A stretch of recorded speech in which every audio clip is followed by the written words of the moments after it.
Congress government మీద మీరు ఇన్ని ఎలిగేషన్స్ చూపిస్తున్నారు కదా, ప్రతిపక్షంగా ఉన్న బీఆర్ఎస్ ప్రతి విషయంలో వాళ్ళకు రివర్స్ లో వెళ్తుంది. అంటే వాళ్ళు జాబ్ క్యాలెండర్ కానీ రైతు బంధు కానీ ప్రతి విషయంలో వాళ్ళకు పోరాడుతుంది వాళ్ళ మీద. కానీ బీజేపీ ఎక్కడా కనపడటం లేదు, వాళ్ళ బీజేపీ నాయకుల వాయిస్ కూడా బయటికి రావటం లేదు. ఎందుకు ఈ సిచ్యువేషన్? అది మీ మీడియాకి ఎవరు మరి కొందరు అట్లా మా పట్ల చేస్తురచ్చు, కానీ మేము మాట్లాడిన మాటలు ప్రచారం ఇవ్వాలి, మేము చెప్పిన విషయాలు ప్రింట్ రావాలి, పేపర్లో రావాలి.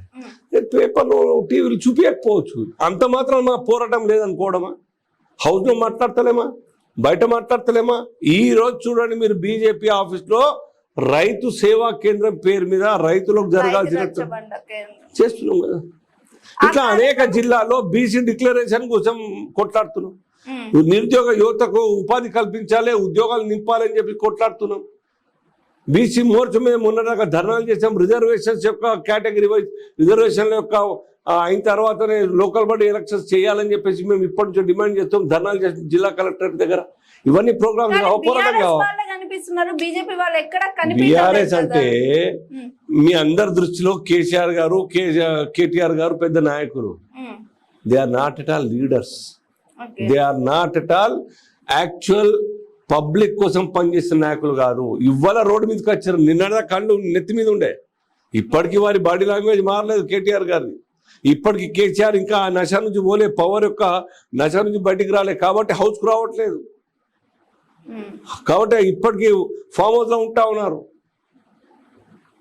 అది కాదు, అట్లా కాదు. ప్రజా జీవితం అంటే నిరంతరం ప్రజల కోసం ఆలోచించాలి. ప్రచారం వస్తుందా అనేది తర్వాత వింటాం, టీవీలు చూపిస్తున్నాయా, పేపర్లు రాస్తున్నాయో కాదు. Bharatiya Janata Party always for the people, of the people అని చేస్తూనే పోతుంది.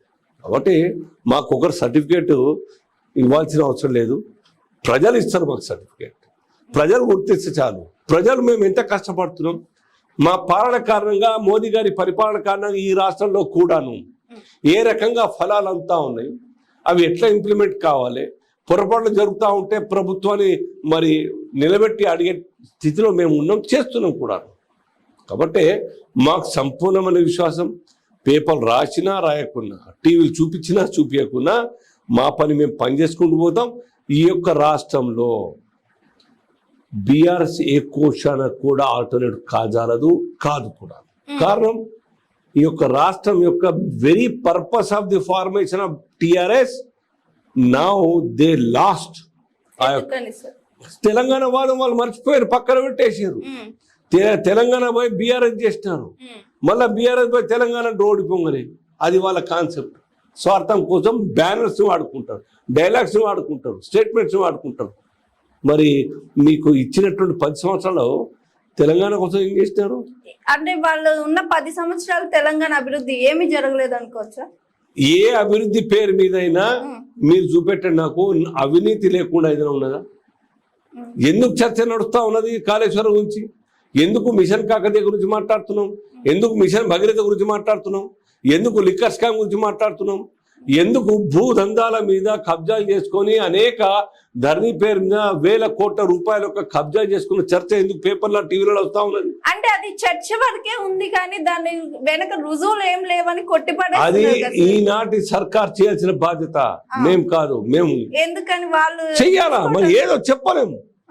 హరీష్ రావు గారు, రేవంత్ రెడ్డి గారి యొక్క ఆలోచన ఏమున్నదో ఇద్దరు ఒకటే నచ్చు.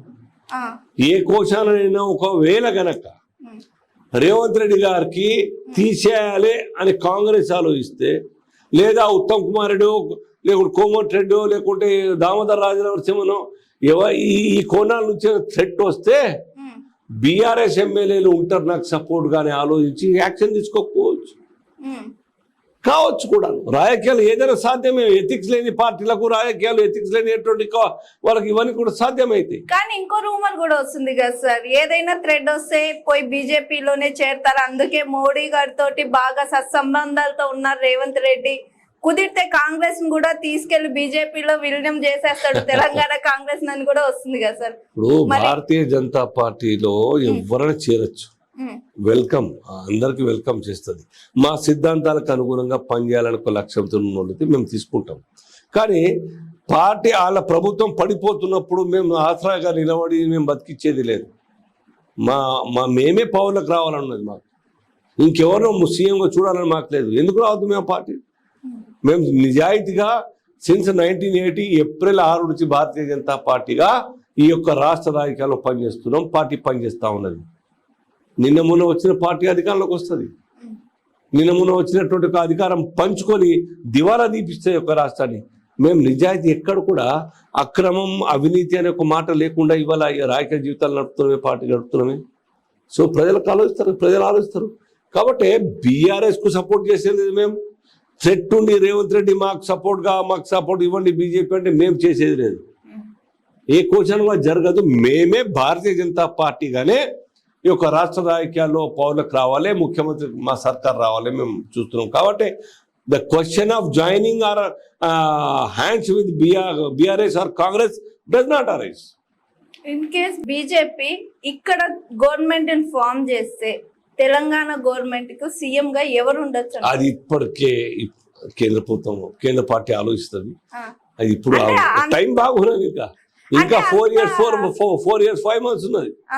ఏం 4 years 6 months అంటే ఇప్పుడు వీళ్ళు పోయి దాంట్లో జాయిన్ అయినా ఇది కాంగ్రెస్ విలీనం చేసినా ఇక్కడ ఒక మెయిన్ పిల్లర్ గా ఒక పర్సన్ ఉండాలి కదా, భారతీయ జనతా పార్టీకి నాయకత్వం ఏమీ లేదు. దేర్ ఆర్ మెనీ లీడర్స్, చాలా మంది లీడర్లు. మీరు తెలంగాణ చెప్తున్నాం. మీరు ఒరిస్సాలో ఇప్పటి ముఖ్యమంత్రి పేరు ఎప్పుడైనా విన్నారా? రాజస్థాన్ ముఖ్యమంత్రి పేరు ఎప్పుడైనా విన్నారు? ఫస్ట్ టైం ఎమ్మెల్యే ఆ రాజస్థాన్ ముఖ్యమంత్రి. వారిని బీజేపీ చేసింది. ఫస్ట్ టైం ఎమ్మెల్యే ఎన్నడు కాలే. ఫస్ట్ టైం ఎమ్మెల్యే సీఎంగా చేసినారు. Gujarat first time MLA CM చేసినాను. ఆయన పూరి గుడిసెల్లో ఉండేటువంటి ఒక నైదర్ మాస్ లీడర్, ఒక పేద వొకాబులర్ ఉన్నటువంటి లీడర్ కాదు. సిన్సియర్గా ఆయన 4 సార్లు 5 సార్లు గెలిచినటువంటి కార్యకర్త, ఒక పేదోడు, ఏ మాత్రం కూడా రూపాయి సంపాదించి కూడా అదే పూరి గుడిసెల్లోనే మట్టిలో ఉండేటువంటి ఒక ఆ యొక్క కార్యకర్తను ముఖ్యమంత్రిగా చేసింది ఒరిస్సాలో, మాజీ అనే పేరు. సో ఆ రకంగా బీజేపీ వినూత్నంగా ఆలోచిస్తుంది. ఏ డబ్బున్నోడిని తీసుకురావాలి, కుల బలం ఉన్నోడిని తీసుకురావాలి, ముఖ్యమంత్రి చేయాలి, పైనుంచి బాగా ఇన్ఫ్లుయెన్స్ ఉన్నోళ్ళని తీసుకురావాలి, గాడ్ ఫాదర్ ఉన్నోళ్ళని తీసుకురావాలి. లేదు, ఊహించని విధంగా భారతీయ జనతా పార్టీ నిర్ణయాలు ఉంటాయి. ఊహించారు ఎవరు? వసుంధర రాయ సింధియా గారినో, లేకుంటే 5 సార్లు ముఖ్యమంత్రి అయినట్టు శివరాజ్ సింగ్ గారిని వేరే పార్టీ బాధ్యతలు ఇచ్చి, లేకుంటే మంత్రులు చేసి ముఖ్యమంత్రిగా కొత్త వాళ్ళని తీసుకొస్తారు. మోహన్ యాదవ్ మా కార్యకర్త. ఆ రకంగా ఈ రాష్ట్రంలో కూడా చాలా మంది నాయకులు ఉన్నారు, అనుభవం ఉన్న వాళ్ళు 30-40 చాలా మంది మా టీం ఉన్నారు, అనేక మంది ఉన్నారు. పార్టీ కోసం నిబద్ధతతో పనిచేసేటువంటి నాయకత్వం ఉన్నది. ఏం ప్రాబ్లం లేదు. ఇంకా టైం బాగుంది. అప్పటిదాకా మేము పోరాటం చేస్తుంటాం. ప్రజా వ్యతిరేక విధానాల మీద ప్రభుత్వంపై పోరాటం చేస్తూ ఉంటాం. ఇది కొనసాగుతూ ఉంటాం.